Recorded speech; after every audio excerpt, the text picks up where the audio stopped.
কই আয়া পড়লাম? এইরকম জায়গা তো জীবনেও কোনোদিন দেখি নাই। আমার তো দম বন্ধ হয়ে আইতাছে। আকাশ নাই, বাতাস নাই, কেমনে করে বাঁচুম আমি এই ঘরের মধ্যে? ইকরাম আলীকে তুমি কতদিন থেকে চেনো? কালকে প্রথম।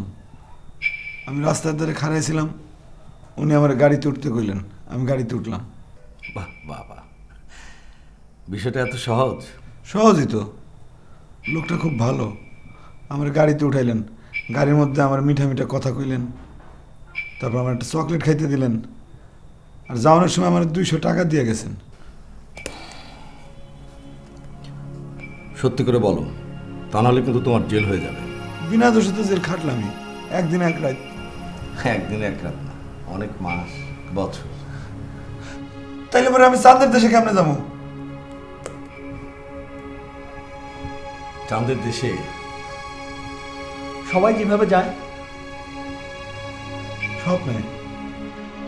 সত্যি করে বলো, ইকরাম আলী কোথায় গেছে? সত্যি করে বলো, ইকরাম আলী কোথায় গেছে? আমি তো স্যার কইলাম যে আমি জানি না, কিছুই জানি না। জানো না? না জানো না? ইকরাম আলী কিছু দূর যাওয়ার পর সে গাড়ি থেকে নেমে অন্য গাড়ি নিয়ে পালিয়ে গেছে। ইকরাম আলীকে আর তার ড্রাইভারকে খুঁজে পাওয়া যাচ্ছে না। তাই নাকি? আমি তো এসব কিছু জানি না। তুমি জানো না?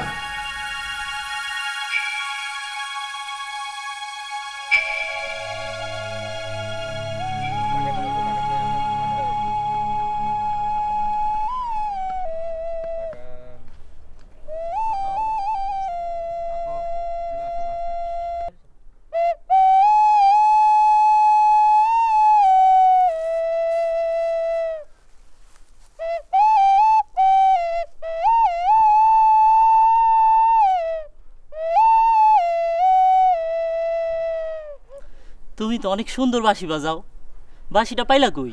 এই বাঁশিটা আমার ওস্তাদে দিছে। ওস্তাদ মিশর দেশ থেকে এই বাঁশিটা আনছিল, আর দেওয়ানোর সময় কইছিল যখন তোর মনে খুব আনন্দ হইব তখন বাজাবি, আর যখন খুব কষ্ট হইব তখন। শিল্পী মানুষ, তুমি স্মাগলিং কেসে পড়লা কেন? তোমার মনিব তদবির করলি তো তুমি ছাড়া পায়ে যাইতা।